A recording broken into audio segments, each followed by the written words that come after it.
ದೇಶ ವಿದೇಶದಲ್ಲೂ ಕೂಡ ಈಗ ಚರ್ಚೆಗೆ ಒಳಪಡ್ತಾ ಇರುವಂತಹ ವಿಚಾರ, ಸಾಕಷ್ಟು ಡೆವಲಪ್ಮೆಂಟ್ಗಳಾಗ್ತಾ ಇರುವಂತಹ ವಿಚಾರ ಅಂದ್ರೆ ಧರ್ಮಸ್ಥಳ ಕೇಸ್. ಒಂದು ಕಡೆ ಒಳಾಂಗಗಳನ್ನ ಸಂಗ್ರಹಿಸಿಡುವಲ್ಲಿ ಈ ಡಾಕ್ಟರ್ಸ್ಗಳು ಎಡವಟ್ಟನ್ನ ಮಾಡಿದ್ದಾರೆ. ಹಾಗಿದ್ರೆ ಈ CBI ನಲ್ಲಿ ಈ ಸೌಜನ್ಯ ಪ್ರಕರಣದ ಬಗ್ಗೆ ತನಿಖೆ ನಡೆಸಿದಂತ ಅಥವಾ ಈ ಡಾಕ್ಟರ್ಸ್ಗಳೇನಿದ್ದಾರೆ ಅವರ ಬಗ್ಗೆ ಏನ್ ಹೇಳಿತ್ತು? ನಾನೀಗಾಗಲೇ ಹೇಳಿದಂತೆ ಡಾಕ್ಟರ್ ಆದಮ್ ಮತ್ತು ಡಾಕ್ಟರ್ ರಶ್ಮಿ ಅವರು ಈ ಸೌಜನ್ಯ ಪ್ರಕರಣದಲ್ಲಿ ತನಿಖೆಯನ್ನ ನಡೆಸುವಂತಹ ಸಂದರ್ಭದಲ್ಲಿ ಅಥವಾ ಈ ಮರಣೋತ್ತರ ಪರೀಕ್ಷೆ ಏನ್ ಮಾಡ್ತಾರೆ, ಇನ್ನೊಂದು ಪ್ರಮುಖ ಅಂಶವನ್ನ CBI ಪತ್ರದಲ್ಲಿ ಎತ್ತಿ ಹಿಡಿದಿದೆ.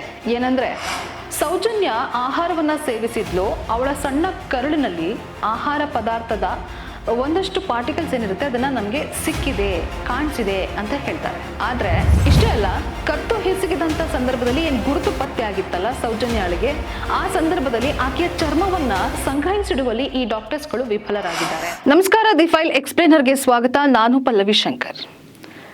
ರಾಜ್ಯದಲ್ಲಷ್ಟೇ ಅಲ್ಲ, ದೇಶ ವಿದೇಶದಲ್ಲೂ ಕೂಡ ಈಗ ಚರ್ಚೆಗೆ ಒಳಪಡ್ತಾ ಇರುವಂತಹ ವಿಚಾರ, ಸಾಕಷ್ಟು ಡೆವಲಪ್ಮೆಂಟ್ಗಳಾಗ್ತಾ ಇರುವಂತಹ ವಿಚಾರ ಅಂದ್ರೆ ಧರ್ಮಸ್ಥಳ ಕೇಸ್. ಒಂದು ಕಡೆ ಸೌಜನ್ಯ ಪ್ರಕರಣ ಆದ್ರೆ, ಮತ್ತೊಂದು ಕಡೆ ಓರ್ವ ಅನಾಮಿಕ ಬಂದು ಧರ್ಮಸ್ಥಳದ ಆಯ್ದ ಪ್ರದೇಶಗಳಲ್ಲಿ ಶವವನ್ನ ಹೂತಿಟ್ಟಿದ್ದೀನಿ ಅಂತ ಹೇಳಿದಂತ ಪ್ರಕರಣ ಈಗಾಗಲೇ ಸಾಕಷ್ಟು ಚರ್ಚೆಗೆ ಒಳಪಟ್ಟಿತ್ತು. ಅದೇ ಹಿನ್ನೆಲೆಯಲ್ಲಿ ಕಾಂಗ್ರೆಸ್ ಸರ್ಕಾರ SIT ಯನ್ನ ರಚನೆ ಮಾಡಿ ತನಿಖೆಗೆ ಒಳಪಡಿಸಿದೆ. ಇದೆಲ್ಲದರ ನಡುವೆ ಗೃಹ ಸಚಿವ ಡಾಕ್ಟರ್ G. ಪರಮೇಶ್ವರ್ ಅವರು ಒಂದು ಖಡಕ್ ಸಂದೇಶವನ್ನ ಕೊಟ್ಟಿದ್ದಾರೆ. ಈ ಧರ್ಮಸ್ಥಳ ಕೇಸ್ನಲ್ಲಿ ಯಾರೇ ಇದ್ರು, ಯಾವುದೇ ಷಡ್ಯಂತ್ರ ನಡೆದ್ರೂ ಕೂಡ ನಾವು ಮುಲಾಜಿಲ್ಲದೆ ಕ್ರಮಗಳನ್ನ ತೆಗೆದುಕೊಳ್ತೀವಿ ಅಂತ ಹೇಳಿ ಒಂದು ಖಡಕ್ ಮೆಸೇಜ್ ಅನ್ನ ಕೂಡ ಕೊಟ್ಟಿದ್ದಾರೆ. ಇದೆಲ್ಲದರ ನಡುವೆ ಒಂದಷ್ಟು ವಿಚಾರಗಳು ಮುನ್ನೆಲೆಗೆ ಬರ್ತಾ ಇದೆ. SIT ಯಿಂದ ಸೌಜನ್ಯ ಪ್ರಕರಣವನ್ನ ದೂರ ಇಡಲಾಗಿದೆ. ಅನಾಮಿಕನಿಗೂ ಸೌಜನ್ಯ ಪ್ರಕರಣಗಳಿಗೂ ಸಾಕಷ್ಟು ತಾಳೆ ಮಾಡಲಾಗ್ತಾ ಇದೆ. ಆದ್ರೆ ಕೆಲವರಿಗೆ ಗೊತ್ತಿಲ್ಲ, ಸೌಜನ್ಯ ಪ್ರಕರಣದ ಬಗ್ಗೆ ತನಿಖೆ ನಡೆಸಿದಂತ ಸಂದರ್ಭದಲ್ಲಿ ಏನೆಲ್ಲ ಲೂಪೋಲ್ಸ್ಗಳು ಆಗಿದ್ವು, ಯಾವ ರೀತಿಯಾಗಿ ಎಡವಟ್ಟುಗಳು ನಡೆದಿದೆ ಅನ್ನೋದ್ರ ಬಗ್ಗೆ 9 ವರ್ಷದ ಹಿಂದೆಯೇ CBI ಅಧಿಕಾರಿಗಳು ಸರ್ಕಾರಕ್ಕೆ ಒಂದು ಗೌಪ್ಯ ಪತ್ರವನ್ನ ಬರೆದಿದ್ರು ಅಂತ.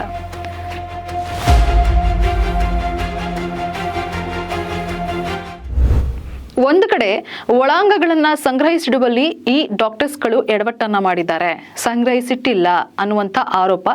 ಮತ್ತೊಂದು ಕಡೆ ವೆಜಿನಲ್ ಸ್ವ್ಯಾಬ್ ಏನಿದೆ ಅದನ್ನ ಕೂಡ ಮೇಂಟೈನ್ ಮಾಡಿರಲಿಲ್ಲ ಅನ್ನುವಂಥ ಮತ್ತೊಂದು ಆರೋಪ.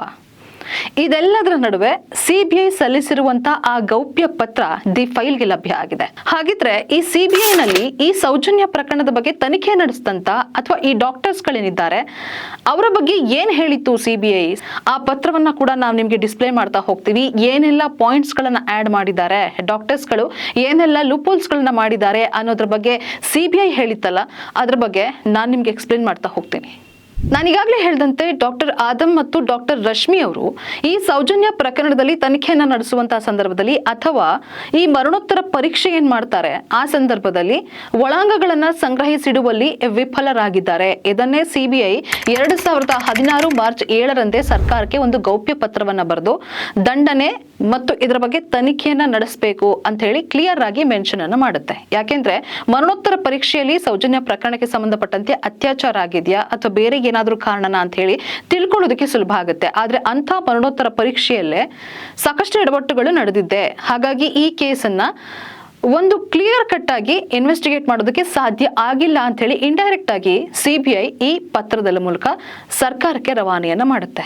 ಇನ್ನು ಎರಡನೇ ಪಾಯಿಂಟ್ ಅಂದ್ರೆ, ಡಾಕ್ಟರ್ ಆದಮ್ ಮತ್ತು ಡಾಕ್ಟರ್ ರಶ್ಮಿ ಅವರು ಈ ಮರಣೋತ್ತರ ಪರೀಕ್ಷೆಯನ್ನ ಅಕ್ಟೋಬರ್ 10, 2012ರಂದು ಸಂಜೆ 6 ಗಂಟೆಯಿಂದ 7:30ವರೆಗೂ ನಡೆಸ್ತಾರೆ. ಈ 6 ಗಂಟೆಯಿಂದ 7:30ವರೆಗೂ ನಡೆಸಿದ್ರೂ ಕೂಡ ಸೌಜನ್ಯಾಳ ಒಳಾಂಗಗಳನ್ನ ಸಂಗ್ರಹಿಸಿ ಇಡುವಲ್ಲಿ ವಿಫಲರಾಗ್ತಾರೆ. ಹೀಗಾಗಿ ಬೆಂಗಳೂರಿನ DNA ಕೇಂದ್ರ ಏನಿದೆ ಅಲ್ಲಿ ಈ ಮಹಿಳೆಯ ವೆಜಿನಲ್ ಸ್ವ್ಯಾಬ್ ಸಿಕ್ಕಿರೋದಿಲ್ಲ. ಇದನ್ನ ಕೂಡ CBI ಕ್ಲಿಯರ್ ಕಟ್ ಆಗಿ ಆ ಪತ್ರದ ಮುಖೇನ ಸರ್ಕಾರಕ್ಕೆ ರವಾನೆ ಮಾಡಿದೆ. ಇನ್ನೊಂದು ಪ್ರಮುಖ ಅಂಶವನ್ನ CBI ಪತ್ರದಲ್ಲಿ ಎತ್ತಿ ಹಿಡಿದಿದೆ. ಏನಂದ್ರೆ, ಒಂದು ಕಡೆ ಡಾಕ್ಟರ್ ಆದಮ್ ಮತ್ತು ಡಾಕ್ಟರ್ ರಶ್ಮಿ ಅವರು ಹೇಳೋ ಹಾಗೆ, ತನಿಖೆ ನಂತರದಲ್ಲಿ ಹೇಳೋ ಹಾಗೆ, ಸೌಜನ್ಯ ಆಹಾರವನ್ನ ಸೇವಿಸಿದ್ಲು, ಅವಳ ಸಣ್ಣ ಕರುಳಿನಲ್ಲಿ ಆಹಾರ ಪದಾರ್ಥದ ಒಂದಷ್ಟು ಪಾರ್ಟಿಕಲ್ಸ್ ಏನಿರುತ್ತೆ ಅದನ್ನ ನಮಗೆ ಸಿಕ್ಕಿದೆ, ಕಾಣಿಸಿದೆ ಅಂತ ಹೇಳ್ತಾರೆ. ಆದ್ರೆ ವಾಸ್ತವವಾಗಿ 2012ರಲ್ಲಿ ಏನ್ ಸೌಜನ್ಯ ಪ್ರಕರಣ ಆಯ್ತು ಆ ಸಂದರ್ಭದಲ್ಲಿ ಎಲ್ಲಿಯೂ ಕೂಡ ಆಕೆ ಊಟವನ್ನ ಮಾಡಿರ್ಲಿಲ್ಲ, ಉಪವಾಸ ಇದ್ಲು. ತನ್ನ ಸಹಪಾಠಿಗಳಿದ್ದಾರೆ ಕಾಲೇಜಿನಲ್ಲಿ ಅವ್ರ ಜೊತೆಗೆ ಓದ್ತಾ ಇದ್ದಂತಹ ಇನ್ನಿತರ ಸಹಪಾಠಿಗಳೇನಿದ್ದಾರೆ ಅವರು ಕೊಟ್ಟರೂ ಸಹ ಆಕೆ ಊಟವನ್ನ ಸೇವಿಸಿರ್ಲಿಲ್ಲ. ಅದರ ಜೊತೆಗೆ ಯಾವಾಗ ಸಿಬಿಐ ತನಿಖೆಯನ್ನ ನಡೆಸುತ್ತೆ ಆ ಸಂದರ್ಭದಲ್ಲಿ ಒಂದಷ್ಟು ಅಂಶಗಳನ್ನ ಸಿಬಿಐ ಎತ್ತಿ ಹಿಡಿಯುತ್ತೆ. ಒಂದು ಕಡೆ ಸೌಜನ್ಯ ಉಪವಾಸ ಇದ್ಲು, ಎಲ್ಲೂ ಕೂಡ ಊಟವನ್ನ ಮಾಡಿರಲಿಲ್ಲ. ಡಾಕ್ಟರ್ಸ್ಗಳು ಹೇಳುವಂತೆಯೇ ಸಣ್ಣ ಕರಳಲ್ಲಿ ಎಲ್ಲೋ ಒಂದು ಕಡೆ ಜೀರ್ಣವಾಗದೆ ಇರುವಂಥ ವಸ್ತುಗಳು ಕಂಡು ಬಂತು ಅಂತ ಹೇಳಿದ್ರಲ್ಲ, ಅದು ನಿಜಕ್ಕೂ ಅಸಂಭವ. ಒಂದು ಕಡೆ ಸಣ್ಣ ಕರಳಿನಲ್ಲಿ ಅರೆ ಲೋಳೆ ಸರ ಇರುತ್ತಲ್ಲ, ಅದು ವಸ್ತುವಾಗಿ ಕನ್ವರ್ಟ್ ಆಗುತ್ತೆ, ಪರಿವರ್ತನೆಗೊಳ್ಳುತ್ತೆ. ಹೀಗಾಗಿ ಇದನ್ನ ನಾವು ಆಹಾರ ಕಣ ಅಂತ ಹೇಳೋದಕ್ಕೆ ಬರೋದಿಲ್ಲ ಅಂತ ಹೇಳಿ ಸಿಬಿಐ ಪ್ರಮುಖ ಅಂಶವನ್ನಾಗಿ ಎತ್ತಿ ಹಿಡಿದಿದೆ. ನಾನೀಗ ಆಲ್ರೆಡಿ ಹೇಳ್ತಾ ಇದ್ದೆ ಡಾಕ್ಟರ್ಸ್ಗಳು ಯಾವ ರೀತಿಯಾಗಿ ಲೂಪೋಲ್ಸ್ಗಳನ್ನ ಮಾಡಿದ್ದಾರೆ ಅಂತ ಹೇಳಿ. ಮತ್ತೊಂದು ದೊಡ್ಡ ಎಡವಟ್ಟಂದ್ರೆ ಪ್ರಾಸೆಸ್ ಪ್ರಕಾರ ಈ ಡಾಕ್ಟರ್ಸ್ಗಳು ಮರಣೋತ್ತರ ಪರೀಕ್ಷೆಯ ವಿಡಿಯೋ ಚಿತ್ರೀಕರಣವನ್ನು ಮಾಡಬೇಕಾಗಿತ್ತು. ಆದರೆ ಎಲ್ಲಿಯೂ ಕೂಡ ವಿಡಿಯೋ ಚಿತ್ರೀಕರಣವನ್ನ ಮಾಡೇ ಇಲ್ಲ. ಅದರ ಜೊತೆಗೆ ಬಲ ಮಣಿಕಟ್ಟೇನಿದೆ ಅಲ್ಲಿ ಬಲವಂತವಾದಂತ ಒಂದು ಸರ್ಕಲ್ನ ಒತ್ತಡ ಕಾಣಿಸ್ತಾ ಇದೆ ಅಂತ ಹೇಳಿ ಕ್ಲಿಯರ್ ಕಟ್ ಆಗಿ ಸಿಬಿಐ ತನ್ನ ತನಿಖೆಯಲ್ಲಿ ಹೇಳಿರುತ್ತೆ.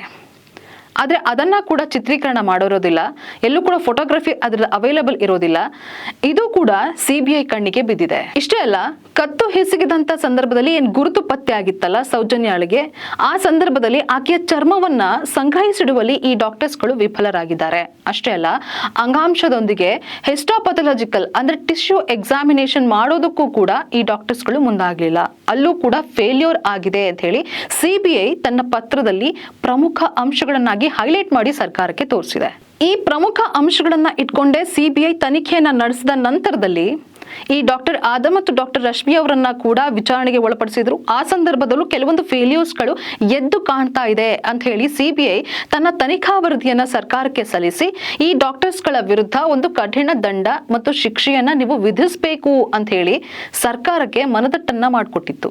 ಇನ್ನು ಈ ಸೌಜನ್ಯ ಪ್ರಕರಣದಲ್ಲಿ ಆರೋಪಿ ಅನ್ಸ್ಕೊಂಡಂತ ಸಂತೋಷ್ ರಾವ್ ಏನಿದ್ದಾನೆ, ಆತನ ಮೇಲೆ 376 ಮತ್ತು 302 ಅಡಿಯಲ್ಲಿ ಕೇಸನ್ನ ದಾಖಲಿಸಬೇಕು. ಅಷ್ಟೇ ಅಲ್ಲದೆ ಈ ಡಾಕ್ಟರ್ ಆದಮ್ ಮತ್ತು ಡಾಕ್ಟರ್ ರಶ್ಮಿ ಏನಿದ್ದಾರೆ ಇವರು ಮಾಡಿರುವಂತಹ ಲೋಪಗಳಿಗೆ ಕಠಿಣ ಶಿಕ್ಷೆಯನ್ನ ವಿಧಿಸಬೇಕು. ಅದರಲ್ಲೂ 1972 ಈ ಪೊಲೀಸ್ ವಿಚಾರಣೆ ಕಾಯ್ದೆ ಏನಿದೆ ಅದರಡಿಯಲ್ಲಿ ಸಾಕ್ಷಿಗಳನ್ನ ಕೂಡ ಈ ಸಾಕ್ಷಿ ಏನ್ ಹೇಳ್ತಾರೆ ಅವರ ವಿರುದ್ಧ ಕೂಡ ಕ್ರಮ ಜರುಗಿಸಬಹುದು ಅಂತಿದೆ. ಅದರ ಅಡಿಯಲ್ಲೇ ನೀವು ಶಿಕ್ಷೆಯನ್ನ ವಿಧಿಸಬಹುದು ಅಂತ ಹೇಳಿ ಸಿಬಿಐ ಒಂದು ಶಿಫಾರಸನ್ನ ಮಾಡಿತ್ತು. ಇನ್ನೊಂದು ಪ್ರಮುಖ ಅಂಶ ಅಂದ್ರೆ ಆರೋಗ್ಯ ಮತ್ತು ಕುಟುಂಬ ಇಲಾಖೆ ಈ ಒಳಾಡಳಿತ ಇಲಾಖೆಗೆ ಒಂದು ಟಿಪ್ಪಣಿಯನ್ನ ಸಲ್ಲಿಸುತ್ತೆ. ಆ ಟಿಪ್ಪಣಿಯಲ್ಲಿ ಯಾಕೆ ಕ್ರಮಗಳನ್ನ ಜರುಗಿಸಿಲ್ಲ ಅಂತ ಹೇಳಿ ವಿಚಾರಗಳನ್ನ ಟಿಪ್ಪಣಿಯಲ್ಲಿ ಹಾಕುತ್ತೆ. ಏನಂದ್ರೆ ಒಂದು ಕಡೆ ಒಳಾಡಳಿತ ಇಲಾಖೆ ಸಿಬಿಐ ಸಲ್ಲಿಸಿದಂತ ತನಿಖಾ ಮೂಲ ವರದಿ ಏನಿದೆ ಅದನ್ನ ಪಡೆದುಕೊಂಡಿಲ್ಲ, FSL ವರದಿ ಏನಿದೆ ಅದು ಸಿಕ್ಕಿಲ್ಲ. ಹೀಗಾಗಿ ಇವರ ವಿರುದ್ಧ ಕ್ರಮ ಜರುಗಿಸೋದಕ್ಕೆ ವಿಫಲ ಆಗಿದೆ, ಡಿಲೇ ಆಗಿದೆ.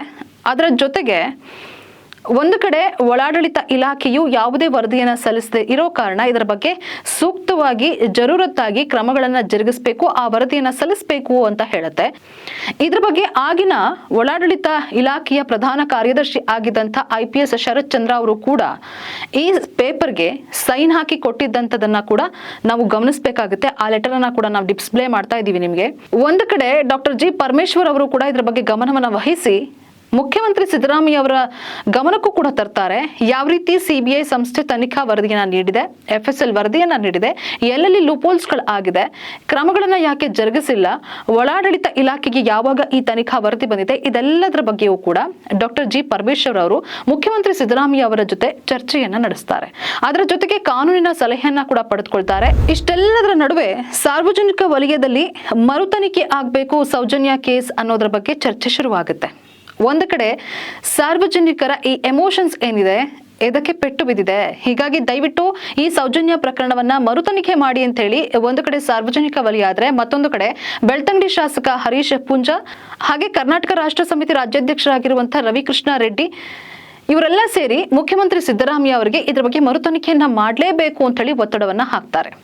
ಇದನ್ನ ಗಂಭೀರವಾಗಿ ಪರಿಗಣಿಸಿದಂತ ಮುಖ್ಯಮಂತ್ರಿ ಸಿದ್ದರಾಮಯ್ಯ ಹಾಗೂ ಗೃಹ ಸಚಿವ ಡಾಕ್ಟರ್ G ಪರಮೇಶ್ವರ್ ಅವರು ಈ ಬಗ್ಗೆ ಮತ್ತೆ ಮರುತನಿಖೆ ಮಾಡಬಹುದಾ ಅನ್ನೋದ್ರ ಬಗ್ಗೆ ಚಿಂತನೆಯನ್ನ ನಡೆಸ್ತಾರೆ. ಆದ್ರೆ ಹೈಕೋರ್ಟ್ ಎಲ್ಲೂ ಕೂಡ ನೀವು ಮರುತನಿಖೆ ಮಾಡಿ ಅಂತ ಹೇಳೋದಿಲ್ಲ, ಸಿಬಿಐ ಮರುತನಿಖೆ ಮಾಡಬಾರ್ದು ಅಂತ ಹೇಳಿ ನಿರಾಕರಣೆಯನ್ನ ಮಾಡುತ್ತೆ. ಆದ್ರೆ ಸದ್ಯಕ್ಕೆ ಈ ಬಗ್ಗೆ ಇನ್ವೆಸ್ಟಿಗೇಟ್ ಮಾಡಬಹುದಾ ಮಾಡಬಾರ್ದಾ ಅನ್ನೋದ್ರ ಚರ್ಚೆ ನಡುವೆ ಕಾನೂನು ಇಲಾಖೆ ಏನಿದೆ ಅದರ ಮೊರೆ ಕೂಡ ಹೋಗಿದೆ ಸರ್ಕಾರ. ಒಂದು ವೇಳೆ ಇನ್ವೆಸ್ಟಿಗೇಟ್ ಆದ್ರೆ ಏನೆಲ್ಲ ಆಗಬಹುದು, ಈಗ ಆಲ್ರೆಡಿ ಸಿಟಿ ಸಿವಿಲ್ ಸೆಷನ್ಸ್ ನ್ಯಾಯಾಲಯದಲ್ಲಿ ಸಾಕ್ಷಿಗಳ ಅಭಿಪ್ರಾಯವನ್ನ ಕೂಡ ಸಲ್ಲಿಕೆ ಮಾಡಲಾಗಿದೆ. ಆ ಅಭಿಪ್ರಾಯ ಏನಿದೆ ಆ ಅಭಿಪ್ರಾಯಗಳನ್ನ ಕೂಡ ಓದಬೇಕಾಗುತ್ತೆ. ಅಲ್ಲಿ ಏನೆಲ್ಲ ಹೇಳಿದ್ದಾರೆ ಸಾಕ್ಷಿಗಳು ಅನ್ನೋದ್ರ ಬಗ್ಗೆ ಕೂಡ ಗಮನ ವಹಿಸಬೇಕಾಗುತ್ತೆ. ಅದಾದ ಬಳಿಕ ಮತ್ತೆ ಅರ್ಜಿಯನ್ನ ಹಾಕಿ ಇನ್ವೆಸ್ಟಿಗೇಟ್ ಮಾಡಬೇಕಾ ಅನ್ನೋದ್ರ ಬಗ್ಗೆ ಚಿಂತನೆಯನ್ನ ಮಾಡಬೇಕಾಗುತ್ತೆ.